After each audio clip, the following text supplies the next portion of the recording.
Hei ja lämpimästi tervetuloa mun juhlamme videon pariin.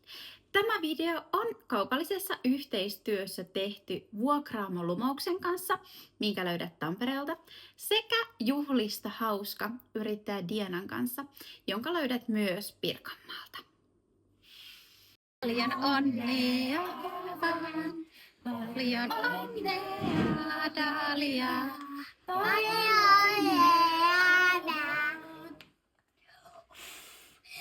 Tällä videolla, tässä juhlamme jaksossa, me puhutaan mun tyttären 7-vuotissynttäreistä ja siitä, minkälaisesti ne järjestettiin, millaisia palveluntarjoajia meillä siellä oli ja miksi mä olen päätynyt näihin palveluntarjoajiin. Tämä video ei ole nyt ehkä semmoinen, mitä mä ajattelin tästä tulevan, mutta mun on pakko sanoa, että koska mä itse pääasiassa kuvaan ja teen näitä juhlien järjestelyitä samaan aikaan, se on oikeasti aika iso haaste, joten sen takia tänne tulee nyt tämmöiset mun välispiikkaukset. Mä halusin myös ottaa tarpeeksi aikaa näihin asioihin. Totuus myös on se, että monesti mun juhlien järjestäminen tapahtuu lähes keskellä yötä. Jos lähdetään miettimään sitä, mistä mä aloitan lasten juhlien järjestämisen, sen inspiraation ja ajatuksen niihin juhliin, niin lähdetään tästä aiheesta. Tällä kertaa meillä oli glitter-juhlat ilman mitään semmoista ihan tarkkaa teemaa, kuten Frozen tai prinsessat. Tietenkin teema on semmoinen, mihin meidän tytär itse pääasiassa päättää ja vaikuttaa. Eli hänellä oli siellä tiettyjä asioita, kuten glitter-tatuoinnit ja diskopallot, mitä hän halusi. Ja sen mukaan sitten tehtiin.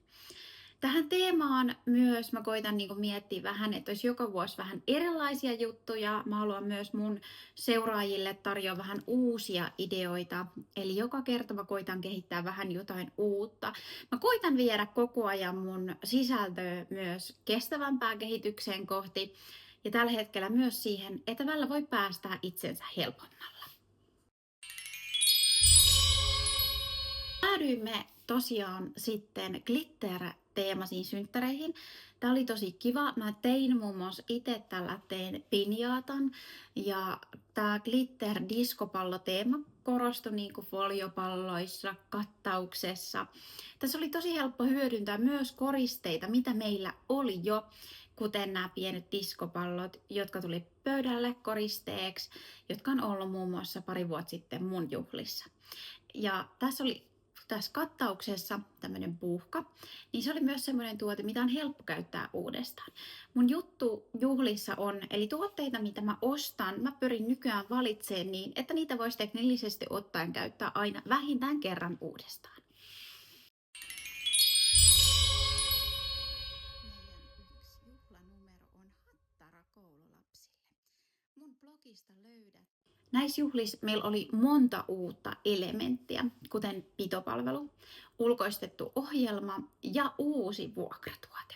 Ja nämä on nyt seuraavia asioita, mitä lähdetään käymään läpi. Puhutaan tuosta pitopalvelusta muutama sana. Se oli mun mielestä tosi huikea juttu ja se, mihin mä itse yllätyin, meillä oli kahdet juhlat, perjantaina sukulaiset, sunnuntaina ystäväjuhlat, jolla mä sain pitopalvelusta tavallaan tilattua kaikki nämä tarjoulut kerralla. Mun mielestä se summa, me maksettiin siis 500 € siitä, että ne tuotiin meille kotiin, oli molemmille päiville uudet omat kakut, leivokset, keksit, systeemit, niin se oli mun mielestä tosi edullinen, jos mä mietin sitä, paljon mulla menee rahaa, kun mä lähden itse kauppaan, teen tämän kaiken.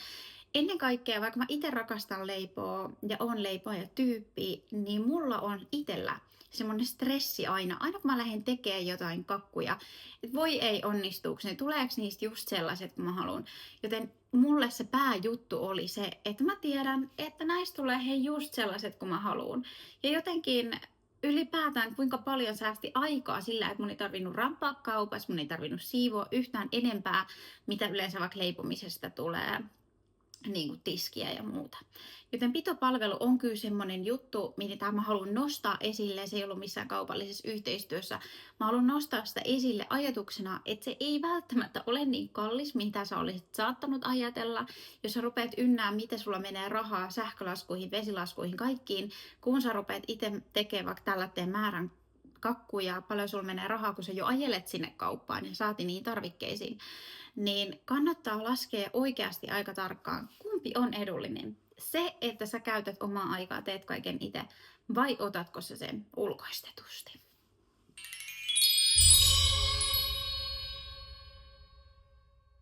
Itse asiassa muuten haluan tuohon pitopalvelujuttuun sanoa vielä sen verta. Mulle itselle yrittäjät on aina silleen lähellä sydäntä. Ja juhlat varsinkin, ne on tosi sesonkiaikaisia, varsinkin hääalalla. Et tuntuu, että selkeästi jotkut tietyt kuukaudet on siellä silleen, että silloin on eniten asiakkaita. Joten mä toivon, ja senkin takia haluan nostaa tätä pitopalvelujuttua esille, että mä toivon, että tämä olisi sellainen palvelu, kuten synttärit ja muutkin kuin isot 60-vuotiaat, että voitaisiin vaikka lastenjuhliin tilaa enemmän pitopalvelusta tarjoilua, niin me saataisiin näille ihanille yrittäjille vähän täydemmäksi sitä kalenteria ihan ympäri vuoden.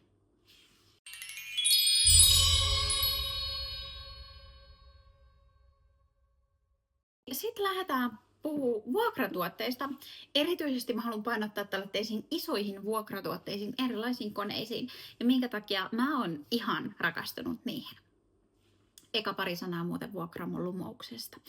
Vuokraamon Lumouksen kanssa mä oon päässyt onnellisesti ja kiitollisesti tekemään monta yhteistyötä. Nämä on aina mulle sellaisia sydämen asioita. Mä haluan vielä korostaa, että siellä on takana ihanat yrittäjät ja tämä paikka on semmoinen todellinen juhlien suunnittelijan karkkikauppa. Eli vaikka me ei tehtäisi yhteistyötä, niin mä kyllä koko sydämelläni haluan heitä suositella. Vuokraamon Lumous löytyy siis Tampereelta, Takahudista, ja heillä on tosi hyvät verkkosivut, käykääs kurkkaa. Ja sieltä verkkosivulta pääsee näkemään hyvin heidän tuotteita. Mutta nyt mennään tähän mun punaiseen lankaan, eli minkä takia mä rakastan näitä isoja vuokrakoneita. On se, että mun on tosi helppo lähteä suunnittelemaan juhlien teemaa. Täällä tee vuokraa koneen tai laitteen ympärillä, miten se nyt haluaa ilmasta. Mä annan esimerkin. Mun synttärit oli viimeksi, meidän ulkojuhlat oli viimeksi hodarijuhlat, joten oli aika helppo rakentaa tämä hodarijuhlateema, tämän hodarikoneen, minkä me vuokrattiin Lumouksesta ympärille. Joten musta tuntuu, että niihin juhliin on tosi helppo lähteä tekemään teemaa, punaista lankaa, ohjelmaa, väriä, kattausta, koristetta, kun sulla on joku tämmöinen yksi juttu, mikä tavallaan yhdistää kaiken. Ja mä koen, että nämä ei ole vaan tällaisia, kuten hodarikone, se ei ole vaan ruokanautinto, vaan se on kokonaisuudessa elämys. Eli kun mä vuokraan jonkun tämmöisen isomman koneen, niin mä koen, että mä vuokraan myös elämyksen ja kokemuksen. Tällä kertaa meillä oli hattarakone, meillä on ollut nyt popparikone ja hodarikone, ne ainakin. Ja nyt oli hattarakone. Ja me järjestettiin esimerkiksi meidän vieraille hattarakoulu, tämän todistuksen, minkä voit omissa juhlissa tehdä, tulostaa. Jos haluat valmiin hattaratodistuksen, löydät muuten mun blogista. Se on myös tosi näpsykkä tehdä kanvalla. Eli homma oli semmonen, että mä näytin kaikille vieraille, että näin tehdään hattaraa. Ja sen jälkeen vieraat pääsi sitten itse tekemään hattaraa. Ja se oli lapsista ihan superhauskaa. Oli aikuisistakin, mutta hattara on kuitenkin semmonen juttu, että sitä ei useinkaan pääsenkään itse tekemään, ja tulee muutenkin syöty yllättävän vähän. Joten voin kertoa, että kyllä siellä lapset oli todella innoissaan tästä hattarakoulusta. Ja vielä kun he sai sen todistuksen, niin heille tuli semmoinen olo, että vitsi, nyt mä oon päässyt tekemään tämän jutun. Niin tämä oli semmoinen ohjelmanumero, mikä oli tosi hyvä ja tosi onnistunut. Mä haluan sanoa tuosta hattarakoneesta itsestään vielä muutaman sanan. Miksi hattarakone on hyvä? Jos miettii sitä, että on vaikka allergikkolapsia, niin hattarakone on oikeasti aika hyvä, sillä se on aika harvalle semmoinen allergia-asia. Se on myös helppo, ei vaadi ihan hirveästi mitään toimenpiteitä muuta kuin sen vuokraamisen. Iso kiitos ja lämmin suositus siis hattarakoneille ja kaikille muillekin ihanille Vuokraamon Lumouksen vuokratuotteille. Siis ihana, meillä on taas nämä Kellin tekemät upeat letit käytössä tänään Dalian synttäreillä. Niin Perhonen, minkäs luokse me lähdetään lentelemään? Hattarakoneen. Wow, meillä on Vuokraamon Lumouksesta ihan mieletön hattarakone täällä ja ihan kohta päästään tekemään hattaraa. Mä haluan muuten vielä, tämä ei kuulunut tähän juttuun, mutta halusin nyt vielä tulla sanoa. siitä, että mä oon näissä vuokratuotteissa ollut vähän semmoinen kelkan kääntäjätyyppi. Aluksi silloin kun me järjestettiin omia häitä, mä olin aina silleen, että minkä takia vuokrata, kun voi ostaa, että mikä on järkevää. Mutta kyllä mä nyt voin sanoa, että on ihan super paljon järkevämpää ja aikaa säästävämpää vuokrata nämä tuotteet, kun oikeasti ostaa niitä omaksi. Ja parasta se, varsinkin jos mä puhun omalla kohdalla näiden laitteiden vuokraamisesta, niin parasta mun mielestä on se, että kun sä vuokraat joka vuosi vähän eri laitteen, niin sun ei tarvitse sijoittaa itse rahaa siihen, että sä aina ostaisit tämän laitteen. Säästä luontoa, säästä lompakkoa ja vuokraa tuotteet siis vuokraamon lumouksesta.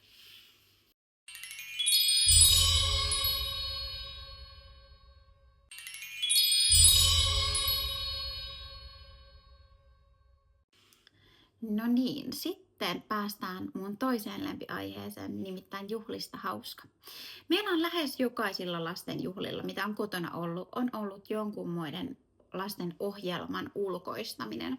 Tällä kertaa se oli juhlista hauskan Diana, joka oli tekemässä meillä lapsille kampauksia sekä tämmöitä glitter-kasvokoristeita.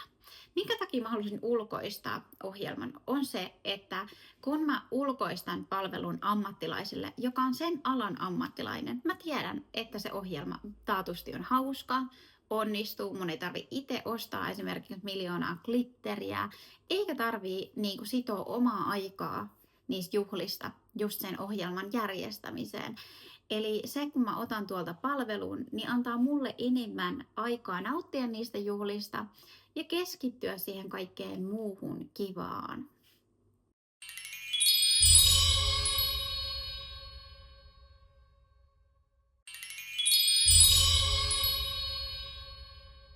Juhlista hauska tarjoaa erilaisia paketteja ja palveluita ja me oltiin vaan esimerkiksi esitetty toive, että joo, me haluttaisiin tällaisia. Lapset oli kyllä tosi innoissaan ja mun mielestä se oli ihana se fiilis, kun kaikilla oli viimeisen päälle kampaus ja glitterit kasvoissa, niin se oli tosi makea jotenkin se yhdenmukaisuus. Mä oon huomannut myös, että lapsista on tosi tärkeää semmoinen yksilöllinen huomioiminen.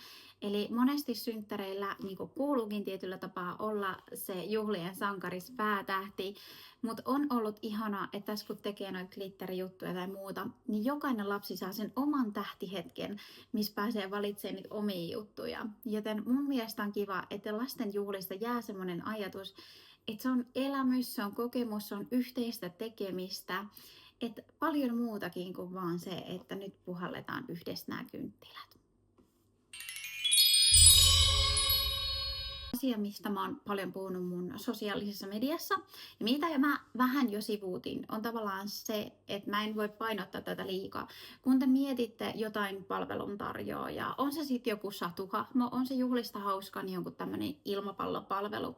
Mä haluan, kun te vuokraatte tai siis ostatte tätä palvelua, että muistatte, että nämä ihmiset, kuten juhlista hauska Diana, on sen alan ammattilainen. Te ostatte häneltä ammattilaisen ammattitaitoisesti tuottavan palvelun.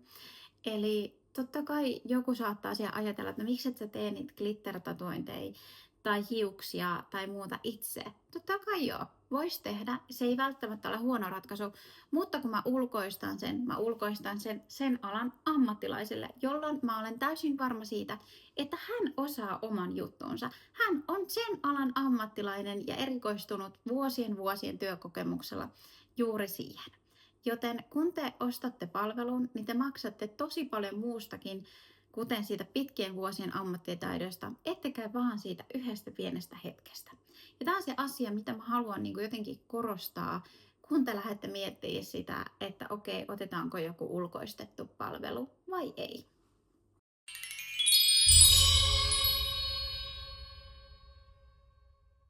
Ulkoistetussa palvelussa on kyllä kokonaisuudessa tosi paljon, varsinkin kotisynttäreissä, hyviä puolia. Kuten se, että se meno pysyy koko ajan semmoitteena tasaisen rauhallisena. Kukaan ei lähde silleen yhtäkkiä sinkoilee sinne ja tänne ja tonne, vaan koko ajan tavallaan on semmoinen ohjelma, mikä toteutuu. 2. Ne on oikeasti ikimuistoisia juttuja. Ei ole kyse vaan palveluista, kyse on kokemuksesta, muistoista ja elämyksestä. 3. Nämä on asioita, millä sä voit vähän niin kuin nostaa niiden kotisynttäreiden, no mä en voi sanoa, että tasoa, vaan sitä juttua. Et jos sä haluat vähän vielä enemmän panostaa niihin, jos sä haluat viedä ne vähän nextille levelille niiden kivojen tarjoltavien lisäksi, niin tämmöinen palvelu on tosi hyvä. Ja miksi mä haluan suositella teille juhlista hauskan ihanaa Dianaa? Diana on persoonana semmoinen oikein ihana sosiaalinen ja ihana tämmöinen naureskeleva tyyppi. Mulla tulee aina hyvä fiilis, kun mä näen hänet. Ja mä voin kyllä sanoa, että hän on niin oikealla alalla. Että juhlafiilis ja hauska fiilis tulee, kun hän on puikoissa. Joten haluan nostaa Dianan ammattitaitoa, ihanaa joustavuutta ja koko olemusta ja ihanaa yritystä esille.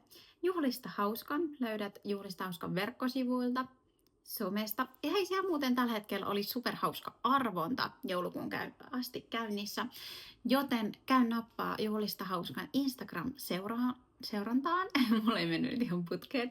Ja muista käydä osallistumassa tähän ihanaan arvontaan.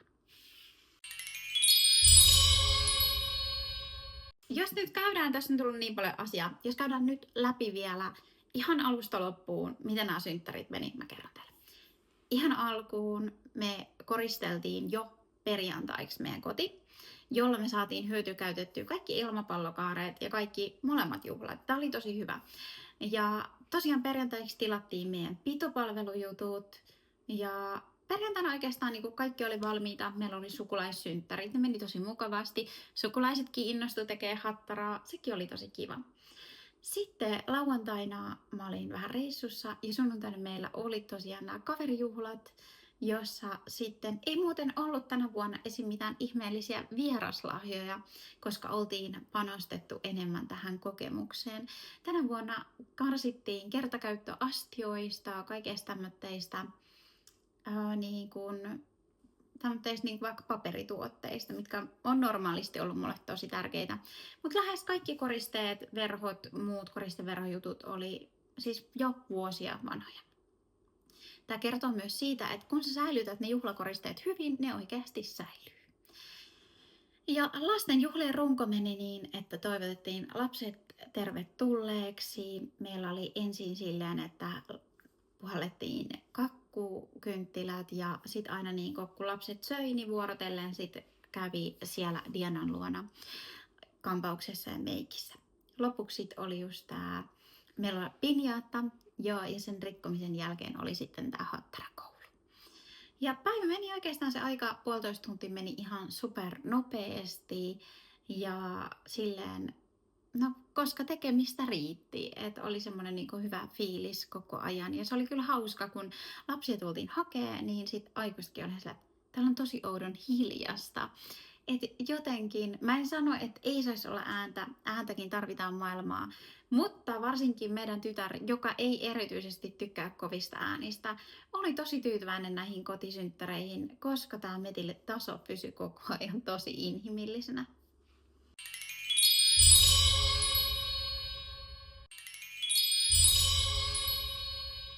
En saa unohtaa karkkipuffaa. Meillä on aina karkkipuffaa.